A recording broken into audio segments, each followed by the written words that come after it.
Hi, I'm Scott Engel, Managing Director of RotoExperts.com. I am the king. I am fantasy, here with my continuing series on names to know in the different divisions in fantasy football. Today, the NFC East.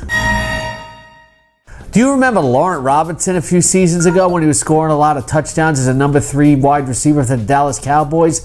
Well, that next guy, maybe in terms of numbers, but not the same style, could be Dwayne Harris. I know a lot of people are talking about Terrence Williams, but people who cover the Cowboys see significant upside for Dwayne Harris. He's not the end zone, red zone type of guy that Laurent Robinson was. He's more of a big play guy who's really flashed his ability on special teams. I believe Tony Romo is going to have a very big year as he tries to prove that he is worth the money and worth the contract and try to get some of those cliched monkeys off of his back. The number 3 wide receiver could play well into the Dallas scheme. Don't forget about Dwayne Harris in the late rounds of your fantasy draft.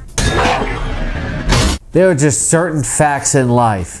Adam Ronis goes to jail, and the Giants know how to throw to the tight end. They even made Martellus Bennett look good last year. Watch how bad Bennett's going to be in Chicago this year with the erratic Jay Cutler. But the point is, Brandon Myers is now the tight end for the New York Giants, and you always have to be aware of who the tight end is in New Jersey. Brandon Myers had a breakthrough season for the Raiders last year, and times are going to get even better fantasy-wise for Brandon Myers this year. Brandon Myers, top 10 tight end in fantasy this year. Book it.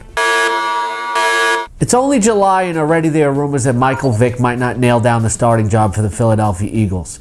We don't know what kind of offense really that Chip Kelly is going to institute, but Chip Kelly is going to play to his talents and he's going to try to play to win. Michael Vick is no guarantee to be the starter, and according to some insider sources, he might not even make the team. Nick Foles was impressive in some stretches last year.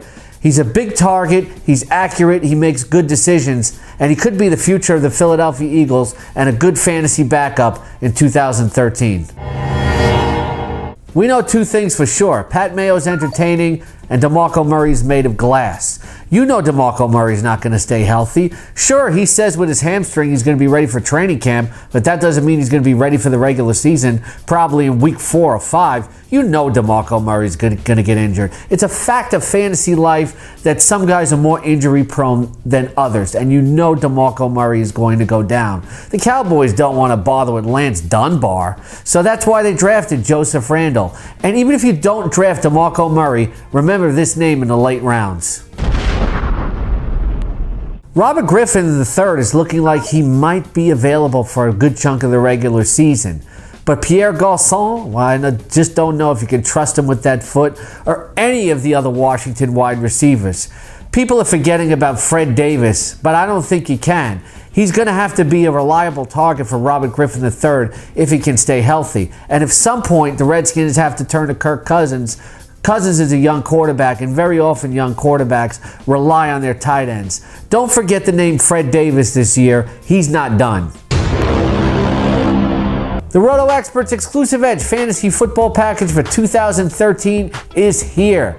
And it's more than just a draft kit. We carry you all the way to your championship game. Check it out on our homepage right now.